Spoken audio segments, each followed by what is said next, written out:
Kati ya vitu ambavyo Mungu havipendi kabisa kwa watumishi wake au kwa Wakristo ni kwamba ni pale ambapo tunakuwa tunawaacha watoto, tunawaacha nyuma.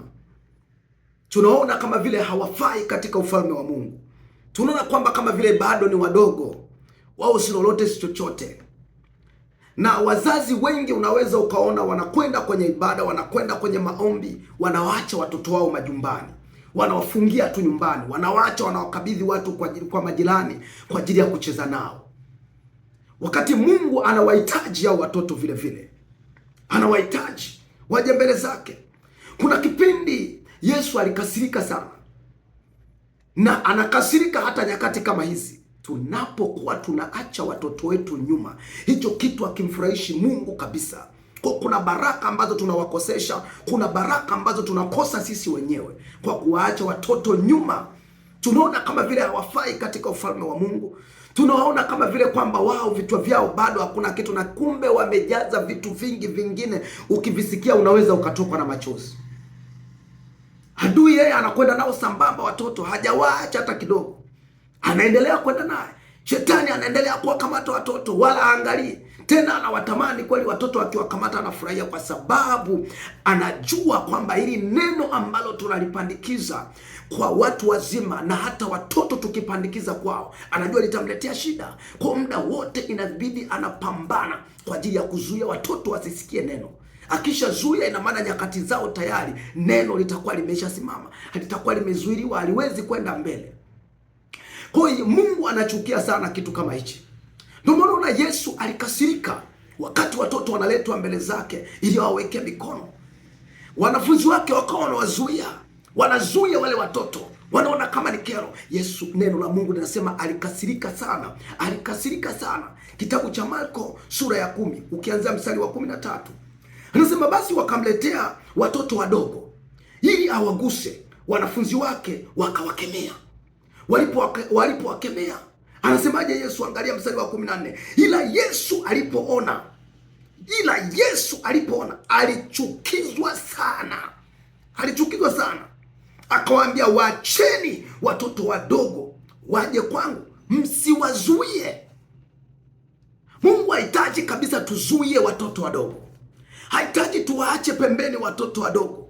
Hahitaji tuwatelekeze watoto wadogo tunapokwenda kwenye ufalme wake, tunapotangaza neno lake, tunapomtumikia, tunapokuwa tukimsifu Mungu, tunapokuwa tukifanya maombi, tunapofunga. Tuwashirikishe wale ambao wanaweza kuingia kwenye kufunga taratibu, waanze kuzoea, waanze kujua kile kitu ambacho tunakifanya, kama neno linavyosema kwamba mlee mtoto katika njia impasayo, kwamba hili hata atakapokuwa mtu mzima, atakapokuwa mtu mzee, asiache hiyo njia.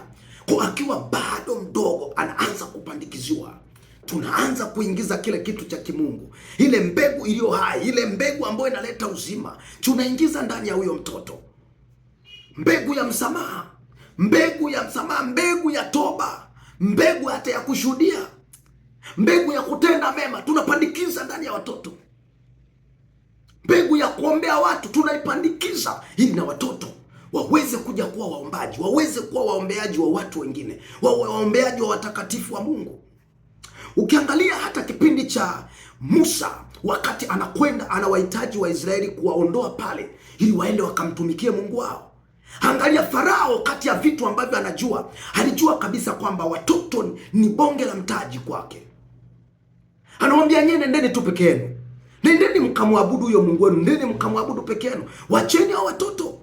Ukisoma kitabu cha Kutoka kuanzia sura ya 10 kuanzia mstari wa 8, neno la Mungu nasema, Musa na Haruni wakaletwa tena kwa Farao, naye akawaambia, nendeni mkamtumikie Bwana Mungu wenu. Farao anawaambia, nendeni mkamtumikie Bwana Mungu wenu, lakini ni kina nani watakao kwenda? Farao anataka kujua kwamba watu gani ambao mtakwenda nao, anataka ajue, ili hata anapotoa ruhusa anaangalia kundi gani aweze kulizuia. Yeye ana kundi ambalo analiangalia, anajua kabisa ambalo ni kundi hatari kwake, na kundi hilo unajua aliliwekea hadi mkakati, akaanza kuwaua kwamba wasizaliwe. Wanapozaliwa watoto wa kiume anaua, wanapozaliwa watoto wa kiume anaua. Issue ni kwamba watoto tu kwake ilikuwa ni shida. Sasa angalia, anauliza, anasema kina nani ambao watakao kwenda? Mstari wa 9, Musa anamjibu akamwambia, tutakwenda na vijana wetu na wazee wetu na wana wetu na binti zetu. Akasema tutakwenda na kondoo zetu na ng'ombe zetu, kwa kuwa inatupasa kumfanyia Bwana sikukuu. Sikiliza anachosema sasa nani?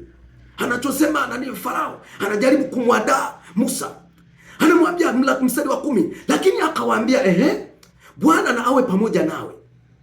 Awe pamoja nani? Anasema kama nitakavyowapa ruhusa kwenda zenu pamoja na watoto wenu. Anasema angalieni, pana uovu huko mbele yenu. Anawajaribu kuwatisha, pana uovu mbele yenu. Mstari wa 11 anawaambia, sivyo, endeni ninyi mlio watu wazima mkamtumikie Bwana, kwa kuwa ndio jambo mtakalo. Nao walifukuzwa usoni pa Farao. Yaani alivyowaambia tu vile akawafukuza waondoke, kwamba sasa nendeni, ondokeni. Hataki tena mjadala mwingine. Anachohitaji watoto wasiende, anachohitaji watoto wasiende, kwa sababu anajua kinachomtaabisha ni neno la Mungu. Lile neno la Mungu ambalo analitumia ndilo ambalo linamsumbua Farao katika ufalme wake. Wanaharibu nguvu za giza, wanaharibu matambiko yake, wanaharibu kila ambacho wanakipanga.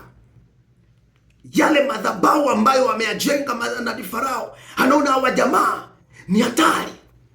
Huyu Mungu wao wanapomwitia, mambo yake yanaharibika, kila anachopanga kinaharibika. Kwa naona hawa watoto wasifundishwe, ili hawa watu wazima watakapokuwa wameondoka, habaki na watu ambao hata uzao utakaofuatia ni kwamba watakuwa ni watu wasiomjua Mungu, watakuwa ni watu wasiomletea shida atakapokuwa akiabudu ile mizimu, atakapokuwa akiabudu katika madhabahu zake za kishetani. Ina maana hakuna atakayemletea shida. Tusiache watoto nyuma, tusiache watoto nyuma. Mateso mengine ambayo tunapitia, mateso ambayo wanapitia watoto wetu, ni kwa sababu tuliwaacha nyuma, hatukuwaweka vile vile na wao mstari wa nyuma, hatukutembea nao tukawafundisha kile ambacho tunakijua, hatukuwafundisha kile kinachotusaidia ili watoke katika mateso, watoke katika kuharibiwa kwa akili. Wanafanya mambo ya ajabu ajabu, wanavuta bange, wanafanya uzinzi, wanafanya tuseme uasherati, kila aina ya uovu. Mengine yani ni mazito. Kwa unakuta watoto wadogo tayari wanaingia kwenye makundi ya kusagana, wanaingia katika mambo ya ajabu ajabu. Mungu anahitaji watoto wetu tuende nao sambamba. Mungu anahitaji watoto wetu tuende nao sambamba. Ninamwomba Mungu akuonekanie katika kizazi chako, akuonekanie kila utakapokuwa ukichukua jitihada za watoto wako kutaka wasimame katika neno la Mungu. Naomba Mungu akuonekanie, kibali cha Mungu kionekane katika maisha yako. Na nyunyiza damu ya Yesu kwa uzao wako, na nyunyiza damu ya Yesu kwa watoto wako, ili watoto wako wasiharibikiwe, wawe ni chachu ya